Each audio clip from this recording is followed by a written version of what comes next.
Let us welcome Dr. Rakesh Kumar as our first post of the lunch speaker. Sir, let's have a huge round of applause. The podium is all yours. Thank you, Rahul. My respected Guru S.C. Bhatia ji and my elder brother and mentor of DGST Professional Group, Sushil Verma ji, I take permission from you to start this session. So friends, आज मैं आपके समक्ष खड़ा हुआ हूँ black money act के ऊपर discussions करने के लिए. This act is commonly known as Black Money Act, but the full form of the act is Black Money Undisclosed Foreign Income and Assets and Imposition of Tax 2015. We'll be discussing in short. मैं थोड़ा सा time जैसे मेरे को अभी मेरे गुरु ने बोला है कर्टेल करने के लिए, तो थोड़ा सा स्पीड अप करूँगा और जो चीज़ें रह जाएंगी वो हम दोबारा किसी और सेशन के अंदर ज़रूर उसको इंटरेक्ट करेंगे. So I will be discussing on the background and objective, key definitions, scope and applicability, tax mechanism, penalties and prosecutions, procedural of aspects, and few case studies and judicial reviews. What was the background of this act? सबसे पहली चीज़ तो ये है कि ये act जो है वो जो पैसा इंडिया में ब्लैक मनी है उसके लिए नहीं है. ये एक्ट इसलिए बना जो हमारा अनडिस्क्लोज एसेट्स या इनकम्स आउटसाइड इंडिया थी उस चीज़ के लिए, उसको कर्व करने के लिए बना. और ये प्राइमरीली जो है इनकम टैक्स ऑफिस में इनकम टैक्स एक्ट के अंडर कोई ऐसा प्रोविज़न नहीं था डेटरेंट कि जिसकी वजह से आप इसको एनफोर्स कर सकते थे. हालांकि एफएस शेड्यूल और FSI schedule income tax return में असेसमेंट ईयर 2011-12 से शुरू हो गया था, लेकिन उसका कंप्लायंस नहीं हो रहा था और उसके कंप्लायंस को ठीक करने के लिए इस एक्ट की जरूरत पड़ी और इसको अनेक्ट किया गया. और ये अनेक्ट करने के पीछे दो वजहें और भी थी कि सुप्रीम कोर्ट ऑफ इंडिया ने Ram Jethmalani versus union of India में सिट कॉन्स्टिट्यूट की थी और उसकी रिकमेंडेशंस के हिसाब से ब्लैक मनी जो इंडिया से बाहर इंडियन रेजिडेंट्स की थी उसको इंडिया में लाने के लिए, उसको कर्ब करने के लिए, उसको टैक्स करने के लिए इस एक्ट को बनाया गया. इसके अलावा प्रधानमंत्री नरेंद्र मोदी जी का इलेक्शन मैनिफेस्टो था कि ब्लैक मनी जो इंडिया से बाहर है उसको लेके इंडिया में आना है. तो इसीलिए इस एक्ट को जब वो आए 2014 में, तो 2015 में ये एक्ट जो है अनेक्ट हुआ. और ओरिजिनली ये एक्ट जो था 1 अप्रैल 2016 से शुरू होना था, लेकिन एग्जीक्यूटिव ऑर्डर से इसको 1 जुलाई 2015 से शुरू किया गया. और इसके लिए कोई सेपरेट एनफोर्समेंट एजेंसीज नहीं बनाई गई, जैसे पीएमएलए वगैरह के अंदर या ईडी के अंदर एक सेपरेट एनफोर्समेंट एजेंसीज होती हैं. इसमें जो भी authorities section 116 of income tax act के अंदर अथॉरिटीज थी उन्हीं को ही ये पावर्स एम्पावर किया गया, एक्ट को एनफोर्स करेंगे और इम्प्लीमेंट करेंगे. और जैसा कि आप सब जानते हैं कि सेक्शन 2 हर एक्ट के अंडर डेफिनेशंस प्रिस्क्राइब करता है, इसी तरीके से इसमें भी सेक्शन 2 में डेफिनेशंस प्रिस्क्राइब की गई. और इसमें यह कहा गया कि जो भी एक्सप्रेशन या डेफिनेशन या वर्ड जिसकी डेफिनेशन ब्लैक मनी एक्ट में आपको नहीं मिलेगी उसके लिए आपको इनकम टैक्स एक्ट का जो डेफिनेशंस है उसको यहाँ पे सब्स्टिट्यूट करना पड़ेगा. This was mentioned in section 215 of the BMA act. अब coming to the key definitions, assessee कौन होता है, अनडिस्क्लोज फॉरेन इनकम्स क्या होती हैं, अनडिस्क्लोज एसेट्स आउटसाइड इंडिया क्या होंगी, वैल्यूएशन डेट क्या होगी और उसकी फेयर मार्केट वैल्यू कैसे अराइव होगी, उस चीज़ के ऊपर हम सब उतनी डेफिनेशंस के ऊपर आज कंसंट्रेट करेंगे क्योंकि बाकी डेफिनेशंस जो हैं अगर उसके लिए टाइम नहीं है. तो असेसी आप सब जानते हैं, assessee includes individual, HUF companies, firms, other entities who are residents under section 6 of the income tax act. Section 6 of the income tax act जो है वो रेजिडेंशियल स्टेटस को डिफाइन करता है, आप सब जानते ही हैं. मैं ब्रीफ में उसकी बेसिक कंडीशंस जो दो हैं उसके बारे में चर्चा करूंगा कि the person should be present in India for 182 days और more in the previous year, or he should have been in India for 60 days or more in the previous year and 365 days or more in 4 preceding years. तो वो section 6 के हिसाब से resident Indian बन जाता है और उस रेजिडेंट इंडियन के ऊपर एप्लीकेबल हो जाता है. 2019 तक ये सिर्फ रेजिडेंट इंडियन के ऊपर ही एप्लीकेबल रहा, लेकिन इसके अंदर 2019 में इस एक्ट में, इस डेफिनेशन में फिर अमेंडमेंट की गई, जिसमें यह बताया गया कि वो इंडिविजुअल्स, वो असेसिस जो कि जिस समय उन्होंने किसी फॉरेन एसेट के अंदर इन्वेस्टमेंट की थी या किसी फॉरेन कंट्री में कोई इनकम अर्न की थी, उस डेट को वो असेसी, वो रेजिडेंट थे, लेकिन आज उनका स्टेटस नॉन रेजिडेंट हो चुका है।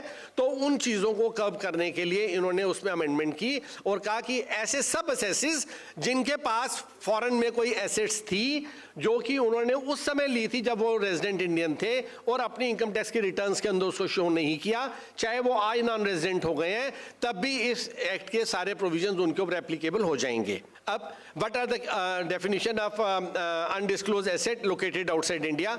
हर टाइप की एसेट जो भी है, चाहे वो मूवेबल हो, इमूवेबल हो, फाइनेंशियल इंटरेस्ट हो किसी कंपनी के अंदर, कोई बैंक अकाउंट हो हमारा वहाँ पे, और वो सब एसेट्स जो उनसी इंडिया से बाहर अगर किसी इंडियन रेजिडेंट की हैं जिसके अंदर उसने इन्वेस्टमेंट की है, या वो बेनिफिशियल ओनर है या वो उस चीज़ का एग्जीक्यूटेंट है। अगर आपको किसी बैंक के अंदर एक ऑथोराइज सिग्नेटरी भी बना दिया गया और आपका उसके अंदर और कोई इंटरेस्ट नहीं है, तब भी आप इसकी डेफिनेशन में कवर हो जाते हैं, वो एसेट आपका माना जाता है अनडिस्क्लोज एसेट। तो one has to be very careful.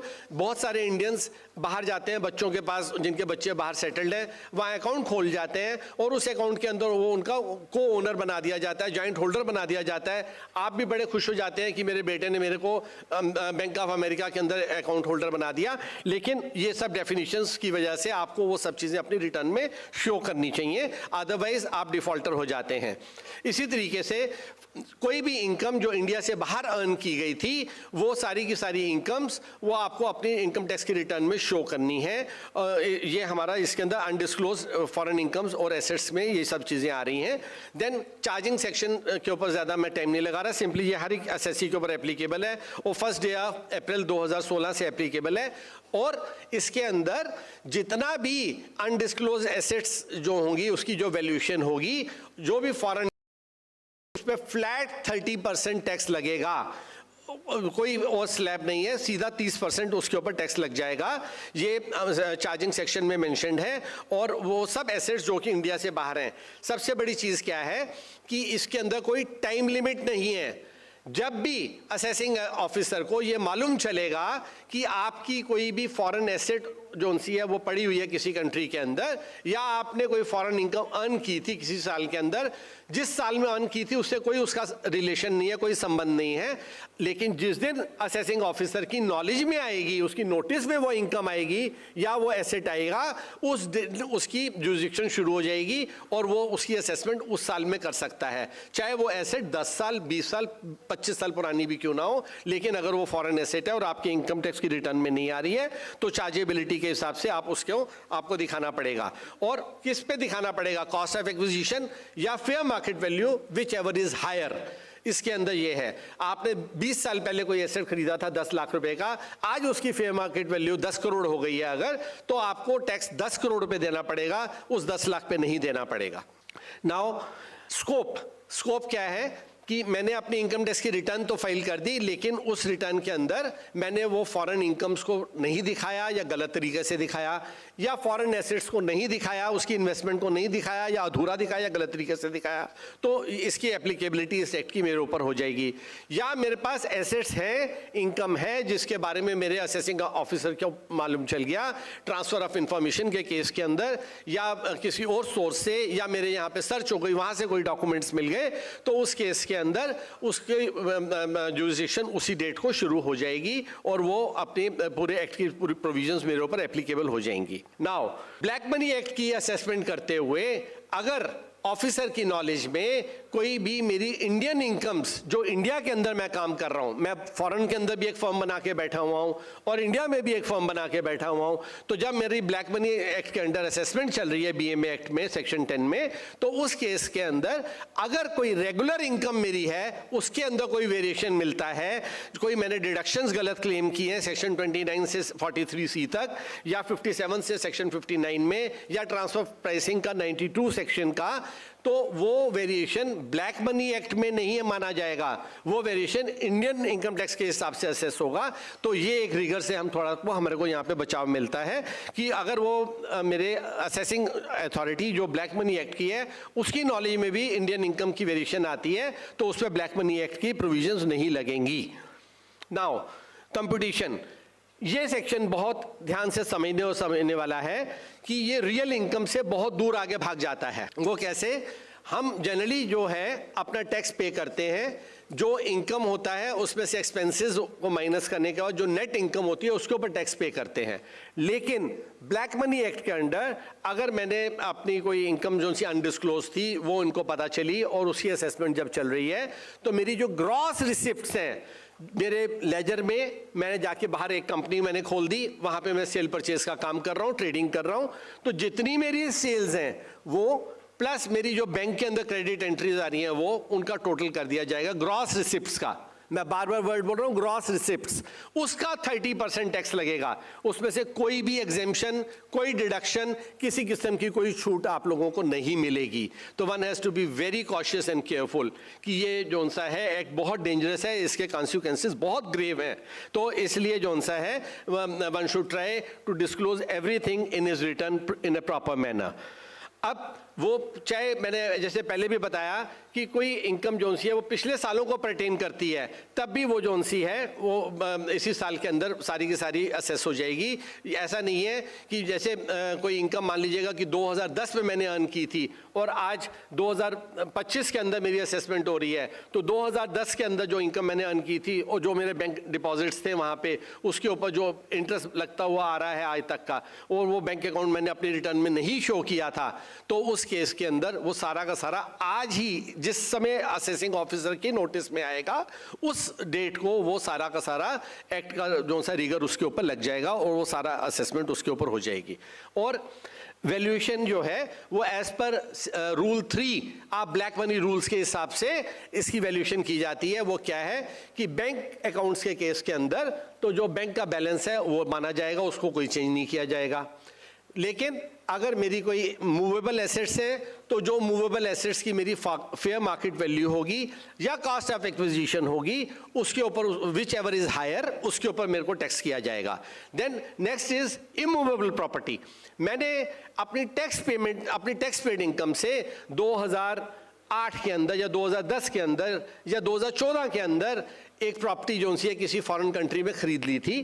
कहाँ से खरीदी थी? Out of my tax paid money.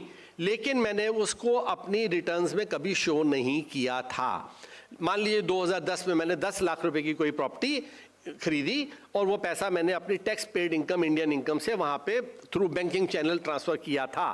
तो उस केस के अंदर आज जब 2025 के अंदर वो ऑफिसर को पता चलेगा कि ये एक प्रॉपर्टी है जो मेरे नाम से है और मैंने उसको अपनी इनकम टैक्स के रिटर्न्स में नहीं कभी शो किया, एफए शेड्यूल में, एफएसआई शेड्यूल के अंदर नहीं कभी रिफ्लेक्ट किया, तो उस केस के अंदर आज की जो मार्केट वैल्यू होगी उस हाउस प्रॉपर्टी की, मान लीजिएगा उसकी आज की प्रॉपर्टी जो की प्रॉपर्टी 5 करोड़ रुपए हो गई और मैंने 10 लाख रुपए में खरीदी थी वो प्रॉपर्टी, तो मेरे को सिर्फ 10 लाख रुपए की डिडक्शन मिलेगी। बाकी बैलेंस 4 करोड़ 90 लाख रुपए के ऊपर 30% टैक्स जोन है वो मुझे पे करना पड़ेगा। तो ये प्रोविजंस इसके हैं रूल्स के। Now coming to the penalties. सबसे पहले पेनल्टी जोन सी है वो सेक्शन 41 में वो क्या कहती है कि जितना भी, जैसे इनकम टैक्स एक्ट में आप सबको पता है कि असेसमेंट जो है सेक्शन 143 में होती हैं, ऐसे ही यहाँ पे जो असेसमेंट है वो सेक्शन 10 में होती हैं। सेक्शन 10 में असेसमेंट होने के बाद हमारे को डिमांड नोटिस इशू किया जाता है। डिमांड नोटिस में जो टैक्स निकलता है उस टैक्स के ऊपर 3 टाइम्स पेनल्टी लगेगी। कोई डिस्क्रिशन अदा करने की 3 टाइम्स पेनल्टी लगनी है। मान लीजिएगा कि 1 करोड़ रुपए का टैक्स डिटरमिन हुआ था तो उसके ऊपर 1 करोड़ के ऊपर 3 करोड़ की पेनल्टी अलग से मेरे को सेक्शन 41 के ऊपर लगाई जाएगी। Next is section 42। वो ये है कि अगर मैंने अपनी रिटर्न ही नहीं भरी और जब रिटर्न नहीं भरी और उसके अंदर कोई एसेट्स नहीं दिखाई थी, लेकिन असेसिंग ऑफिसर को बाद में मालूम चला और उन्होंने मेरी असेसमेंट कर दी, तो उस केस के अंदर ओवर एंड अबव सेक्शन 41 की पेनल्टी के ओवर एंड अबव 10 लाख रुपए की पेनल्टी जो सी है वो अलग से लगाई जाएगी। या मैंने अपनी रिटर्न तो फाइल कर दी लेकिन उसके अंदर प्रॉपर्ली अपनी इनकम्स को नहीं दिखाया और मैंने अपनी वैल्यूज को नहीं दिखाया, तो उस केस में भी 10 लाख रुपए की एडिशनल पेनल्टी लगेगी। डिमांड नोटिस जब इशू होता है उसके अंदर आपको एक टाइमलाइन दी जाती है कि आपको टैक्स इतने दिनों में जमा करवाना है। तो अगर आप वो टैक्स उतने दिन में नहीं जमा करवाते हैं, आपके पास फंड्स नहीं है या कोई आप और वजह से, तो आपको डिक्लेयर कर दिया जाता है assessee in default. Assessee in default जैसे ही आप ब्लैक मनी एक्ट के अंदर डिक्लेयर कर दिए जाते हैं, तो उस केस के अंदर equivalent to the amount of tax, जो टैक्स लगा था, जैसे मैंने आपको बताया कि उसने सेक्शन 10 में मेरे अगेंस्ट 10 करोड़ रुपए की जो सा टैक्स लगा दिया, तो 10 करोड़ की पेनल्टी भी मेरे को सेक्शन 44 में लगाई जाएगी। और अगर मैंने उस जो डेट लिखी हुई थी डिमांड नोटिस में उसके बाद वो टैक्स जमा करवा दिया, लेकिन अभी पेनल्टी मेरे पे लगाई नहीं गई थी, मैंने उससे पहले ही टैक्स जमा करा दिया था, तब भी मुझे कोई छूट नहीं मिलती। सेक्शन 44 के हिसाब से जब मेरे को शोकॉज नोटिस आएगा कि आप असेसी इन डिफॉल्ट थे और आपने ये टैक्स नहीं जमा कराया था, चाहे उस डेट को मैं टैक्स जमा करा चुका हूं, तब भी मेरे को उसका कोई बेनिफिट नहीं मिलता और मेरे को इक्विवेलेंट अमाउंट की पेनल्टी सेक्शन 44 में लगाई जाती है।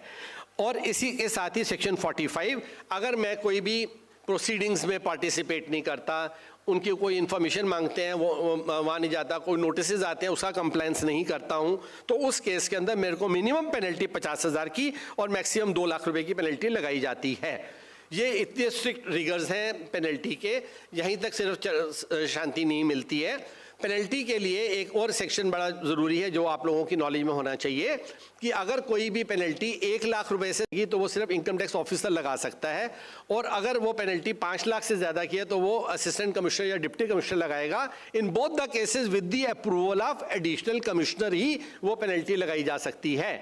बट एक सर्कुलर इन्होंने इशू किया जिसके अकॉर्डिंगली इन्होंने, क्योंकि ब्लैक मनी एक्ट के अंडर जो भी केसेस आते थे उसमें 1 लाख 5 लाख का कोई मायना नहीं था, वहाँ चीज़ें करोड़ों में चलती थी, तो इस वजह से उन्होंने एडिशनल कमिश्नर को एम्पावर कर दिया कि वो पेनल्टी जो सा है वो असेसिंग ऑफिसर का रोल प्ले करेंगे और वो ही पेनल्टी प्रोसीडिंग्स और असेसमेंट भी खुद कर सकते हैं, उनको एक पावर दे दी गई।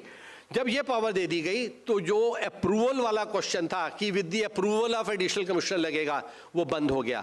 तो मेरा मानना यह है कि इस चीज़ के ऊपर ज्यूरिस्प्रूडेंस आना चाहिए। हमने एक रिट फाइल की भी थी, वो डिस्कस करूंगा, लेकिन कोर्ट्स ने उसको अभी उसके ऊपर कोई डिवॉल्व नहीं किया कि जब लेजिस्लेचर का इंटेंट ये था कि जो पेनल्टी लगा रहा है उससे हायर अथॉरिटी उसके ऊपर सैंक्शन दे, तो अगर एडिशनल कमिश्नर को ही आपने पेनल्टी लगाने की एम्पावरमेंट दे दी है तो उस केस के अंदर उसका जो सीनियर है, चीफ कमिश्नर है, तो उसको सैंक्शन होना चाहिए। मेरा अपना मानना ये है, लेकिन अभी इसके ऊपर ज्यूरिस्प्रूडेंस सेटल होना बाकी है।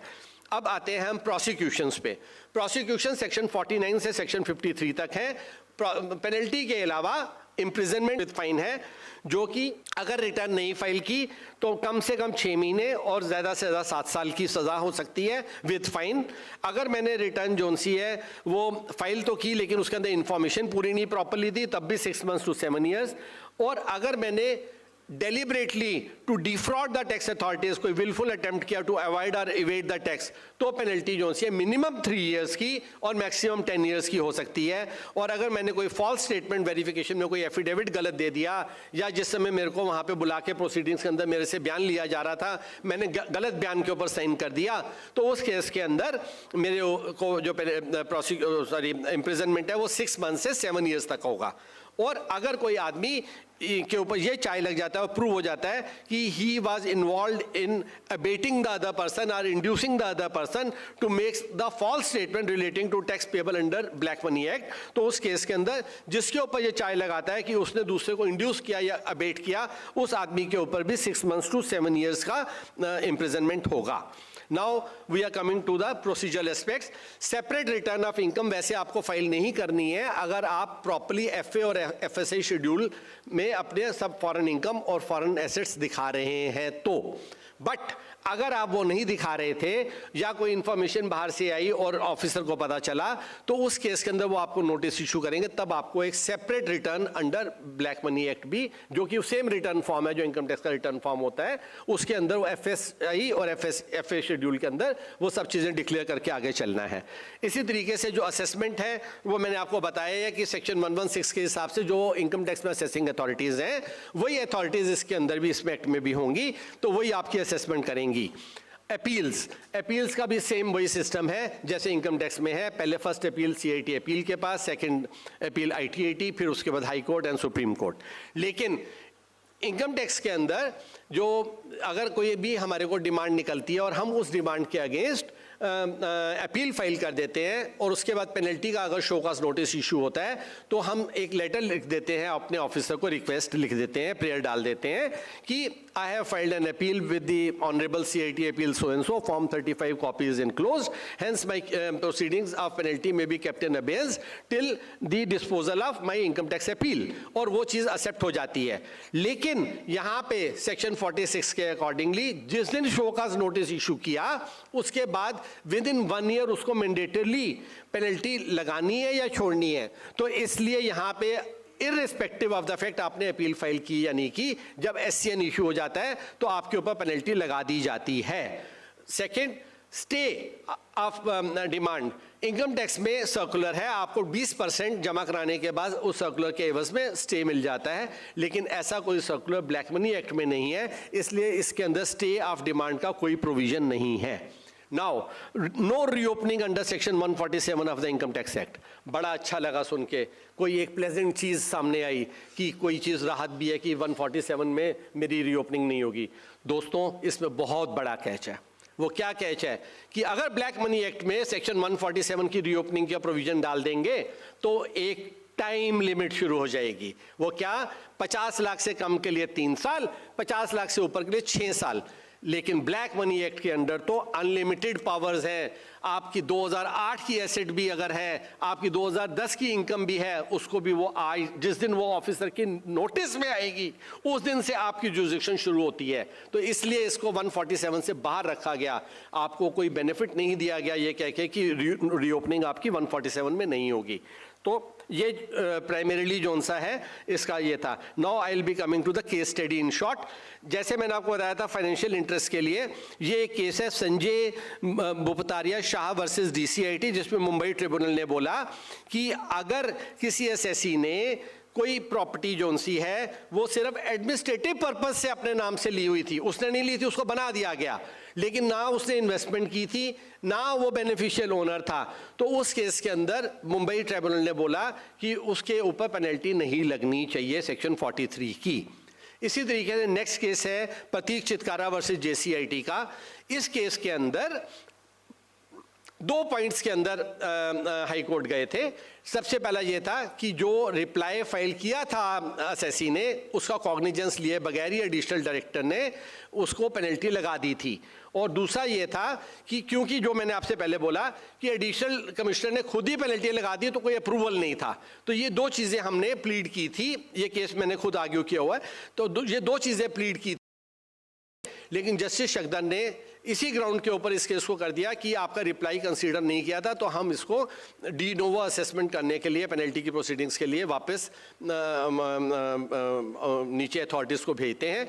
और उसके लिए उन्होंने बोला कि आपने ड्यूरिंग अर्लियर स्टेज कभी भी ये लेवल ये नहीं चैलेंज किया था कि आप एडिशनल कमिश्नर जो है वो ऊपर उससे भी ऊपर की अथॉरिटी से परमिशन लेता, तो इसके ऊपर अभी हम कोई भी अपना डिसीजन नहीं देंगे, उसको उन्होंने उसको एज इट इज़ छोड़ दिया।